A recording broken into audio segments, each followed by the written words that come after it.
So today we're going to take a quick look at a little gadget I just picked up today at Five Below. It's called Classic Arcade Handheld Game System.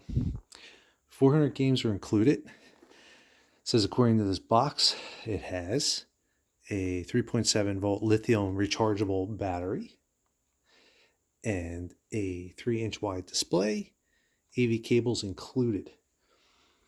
Grabbed this today while I was at Five Below. Retails for about $10. So Five Below is no longer below 5. It's now above and beyond the 5. Inflation and all that. Oh, it also includes AV cables. So I guess if you wanted to plug this into your TV that still has the AV cable functionality, you're in business to play this on the TV. Not sure if you'd want to, though. Now, first of all, I want to talk about this box. This looks like a Excite bike, I guess. I mean, it's got the same little road and everything. And it's got these characters here. This almost looks like Terry Bogard from Fatal Fury with his hat. This could be Link, I guess. I don't know. Maybe, sort of. Some generic dinosaur. Tetris pieces falling all over the place. Hundreds of classics with a super wide backlit LCD screen. A slim portable design is easy to carry everywhere, and a rechargeable battery ensures up to 6 hours of continuous gameplay. That's on par with a Switch if you're playing an indie game. Enjoy. We're just reiterating on the back here. So, user manual. Anyway, yeah, you can see you can plug this in your big screen TV. Big screen gaming. Once again, I don't know if everybody, not necessarily everybody's got a Five Below in their state or area. We have quite a few of them around here, and they're almost like a high-end dollar store. I guess they're more like closer to a Dollar General at this point. But you always find these new items show up all the time, especially now it's Christmas time, and it looks like they must just gotten these in. So we're going to take a quick look at this. I'm going to open it up. Looks like it's got a tape seal here. I'm just going to rip it out. Probably for the fire things at this point. Now, I have a couple theories about this thing. First of all, it looks exactly like a NES knockoff handheld unit that my sister recently bought for around $7 or $8 on AliExpress and gave to her little kids to play. And it actually looks kind of interesting. It's a NES on a chip with a bunch of bootleg NES ROMs. So I don't know if this is going to be the exact thing like that, or if this is going to be something else. And the reason I'm saying that is because AliExpress, obviously, you're dealing with a fine line of legality. Just buying directly from China, it's not as much of a problem as it would be, say, buying something from a local retail chain here in the United States. So I don't know if this is going to be something like a bootleg NES, or B, just going to be a generic bunch of crappy looking games. As you can see here, these are not looking so great. I don't know. It should be interesting either way. It's going to be a crapshoot. It's kind of like, could be, kind of given that whole Atari 2600 all the way up to almost like a Super NES, the Mario remakes right here from that 3-in-1 cart. Just some generic Pac-Man, Galaga type stuff. In any case, we're going to check it out. But this looks exactly like the AliExpress item that my sister had picked up. So let's see here. We got a manual. We got Classic Arcade Manual. 400 games. So it looks like we have to put a battery in it. We need to charge it up. That could be a problem. I mean, have to charge this a bit, and then we'll flip back. So we'll have to see what happens. Hopefully we'll have a little charge. We can just get a little quick demo. All points, purposes, looks like a Game Boy. So really what it looks like to me is one of the Ambernick model handhelds, which are fantastic, and I've mentioned a few times in my channel before. So, all right, here we go. We're going to dig in now and see what we got. Here's the battery. Here's the micro USB charge cable. And here is the video out cable. Just a basic generic pair of composite video cables. You got an audio and a video. And then this theoretically, I assume, goes into the unit because these obviously go into the TV. And here is the unit itself in all its glory. And yes, this looks exactly like that one. It's even red, just like hers. You've got A, B, X, Y. You got starting to select. You get the D-pad and what looks to be, it says R. It's a little hard to tell in here, but it looks like an R. There's an R there. I assume that's clicky. It stands for reset. Probably a main menu. Takes you back out of a game into the main menu. And it even has some nice fingerprints here. Those aren't mine because there's a little plastic cover on here because they kindly kept the screen from getting all beat up in transit. So along the top here, it looks like we have a power button, headphone jack, and a micro USB slot for charging the system.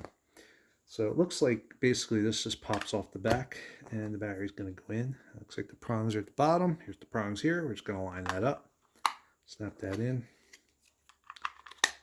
And I'm hopeful we have some power. And we got some power, dudes. It already sounds like a Nintendo soundtrack. And already this is looking really cool because I'm already noticing some NES games here, which tells me this is the system that she got. And actually some decent sound. Right off the bat, you got Fire and Ice right there.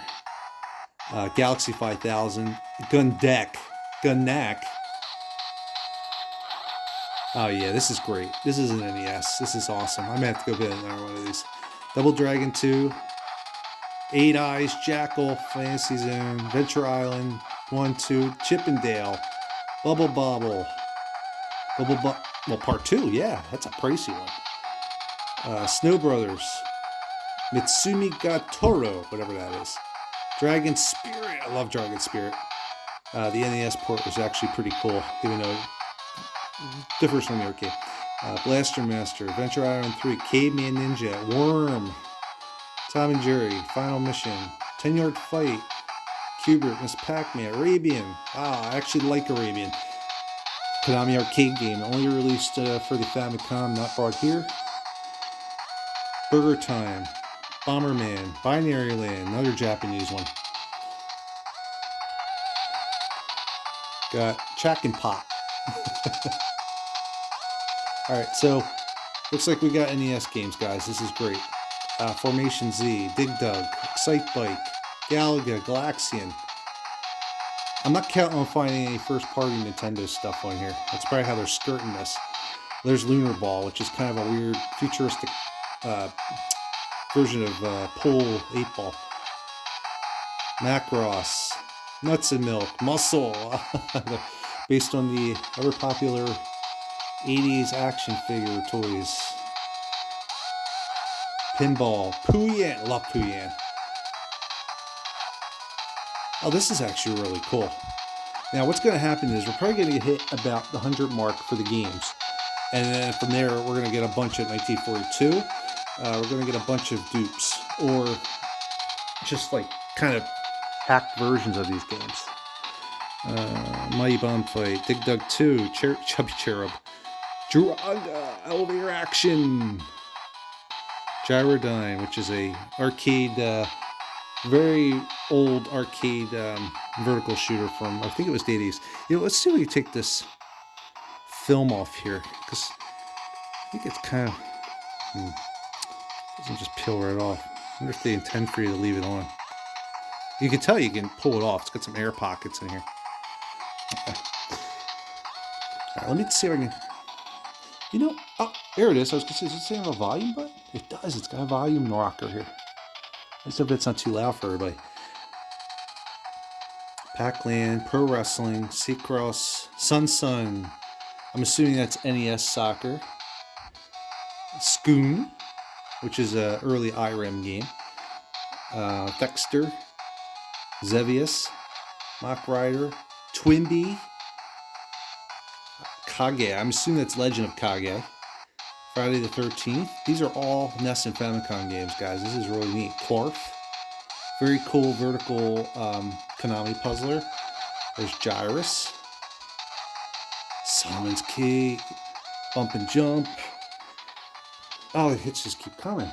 $10. All right, so let's get something going here. Now that I've been through the list a little bit, I think I'm going to start. Let's just see how far this goes. I'm curious to see where we're going to start seeing some duplicates, because I can't believe there's really 400 NES Famicom games on here. But so far, here we go. See, we hit the mark. I'm going to say right around here, Bump and Jump at 168. That's the last official NES game I'm going to see here, because look here. Now you've got these generic games: Bug War, Burrow Explorer, Bubble, Power Robot. These are not. These are going to be the bootleg games with the generic names. Candy Workshop. Okay, so it looks like we're getting. There's Burai Fighter, Breaststroke. I'm assuming that's a swimming game. I'm going to try to be nice about this. Burai Fighter. That's a legitimate game. So, but all these other ones are not. Anyway, let's see. We can go up to 400. Oh yeah, we're getting some repeats now. See, here's Thexter. Okay, yeah, this is cool. All right, so let's see here. I'm going to pick a game that I am very familiar with. I mean, I'm sure there's a few on here. Obviously, we're missing some of the big hits because I guess probably for licensing, they don't want to get too much in trouble. But let's see if we got... plus, I want to get something going here before the...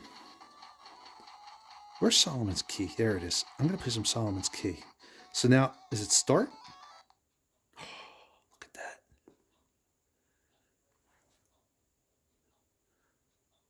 It's the Japanese version of Solomon's Key. This is a really good port for the NES and Famicom.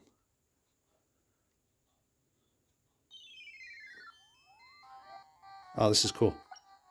So it's up. You don't have a jump button in the NES version of this. Now what stinks is it doesn't look like there's any kind of brightness button for this. So let's see if I can fix this so that the screen's a little easier to see. No. Let's go back the other way. All the way down. Nope. Okay, so let's turn this off. Let's see if we can figure this out a little bit. There you go. All right, so I'm a big fan of this game. I love this game. This is one of my favorite NES games. Just gotta get used to trying to play and look at the screen here. You pop the blocks. Trying to get these little bells. It brings in a little fairy down there. If you get 10 fairies, you get an extra guy. The screen isn't bad. I mean, it's $10. I mean, I'm not going to fault it too much. Should be a secret over here. There you go. Sounds a little off. Yeah, I mean, this is not the camera, guys. This is just, it's the screen, see? The screen's not the greatest. I mean, it looks a lot better in person, but the camera's not really going to pick it up too well. Let's see if I can do this. Kind of know these levels by heart for the most part. Yeah, the sound's a little off. That's why I chose this game, because I played it so much. Figured it'd be a little more, easier to kind of comprehend what could be issues and not. All right, so that works well.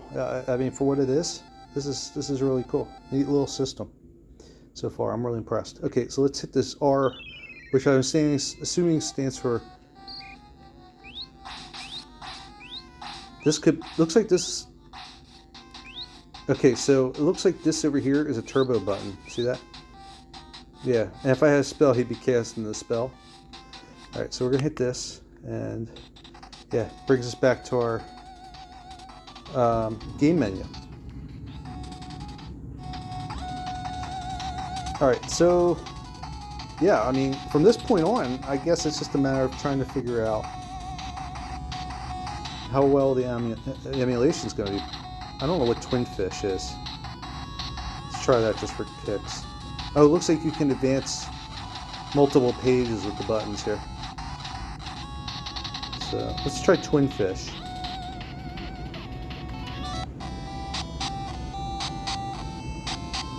Yeah, this is some weird. This does not look like an NES game. This is, I mean, it's got the NES graphics, but I don't think this is an NES game. There's some weird, dodgy bootlegs on here.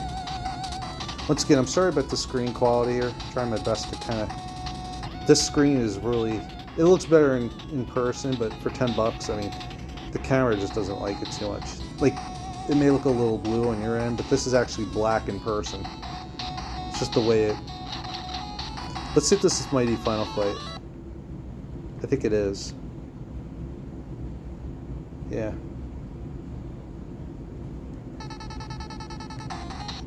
Yeah, pretty cool.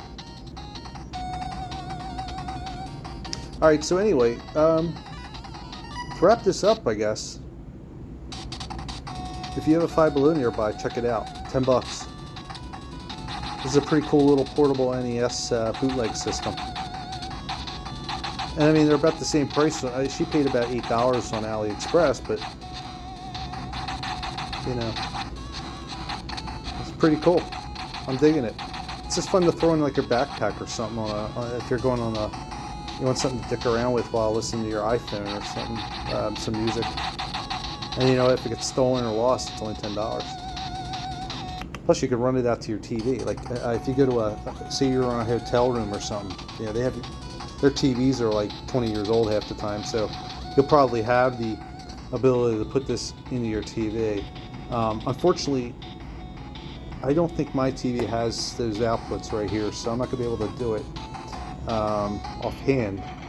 But from what I've seen in comparable units, yeah, I wouldn't expect the greatest quality. The quality is going to pretty much be in terms of a 10-in-1 unit, you know, that you would pick up, like those Namco ones or any of those. Remember those old all-in-one joysticks that had that's what they used. That's the quality you're gonna get. It's gonna be blown up. Here's Gunnak. Fire and Ice is the sequel.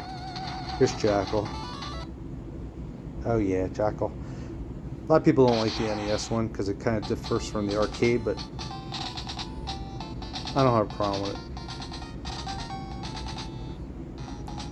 Yeah, the screen's a little better in person. I'm trying to see how it's kind of just. I can't mess with the brightness. Now the music, you can hear the tone of the music is a little off on this. I mean, it plays. The D-pad's not bad. A little squishy, but it's serviceable. The buttons are buttons. I don't know. They're not super clicky. Like this is clicky here. These are clickier.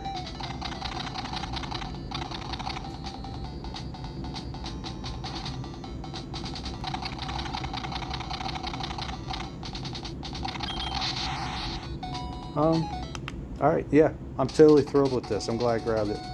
I was hoping it was going to be this, and it was. So, if you have a Five Below in your area, I recommend it. $10. Nice little stocking stuffer, especially if you have like littler kids maybe. I know my sister's kids are going to be 2 and 4, and you know, she gives it to them to play, which I think is kind of cool because it gets them introduced to some of these classic games and also physical controls, you know, without breaking the bank and worrying about if it gets broken. And most of these kids nowadays are on their iPads and all, and they don't know about the glory of the old days of playing with a physical controller. And this is kind of a neat way to, adapt them to a different time. Dig Dug's on here. That was a Famicom only release. They didn't release that in America. This is really cool. I'm really happy with this. So once again, nice little stocking stuffer. I'm going to give this a big thumbs up for $10. I'm really happy with it. Really nice little unit. Let's see. Let's try it again. How fast is it? This is how bad the screen is. You see this? Watch. Watch that left side. The power button looks like it shines through a little bit. You can see it seeping through over here. But yeah, don't let that dissuade you. I mean, got some expensive games on here like Mighty Final Fight and Gun Knack. That's cheap. That's Fire and Ice. These are all pricier games. Bubble Bobble 2. That's a very that's one of the legitimately rare NES games. Unlike these other games that just cost a lot of money for no reason whatsoever, other than like they're popular, I guess. Yeah, that's about all I have to say about this. It's very cool. Definitely recommend it. Thanks for watching, and I'll see you guys next time. Hopefully not as long of a break that I had before. But once again, classic arcade handheld game system. And this is, let's see if we can get that light back on. There you go. Yeah. It's funny because, I'm sure these games are on there as you scroll through. But the hint of Excite Bike lured me in and gave me hope, and it prevailed. So, thanks a lot, guys. Take it easy.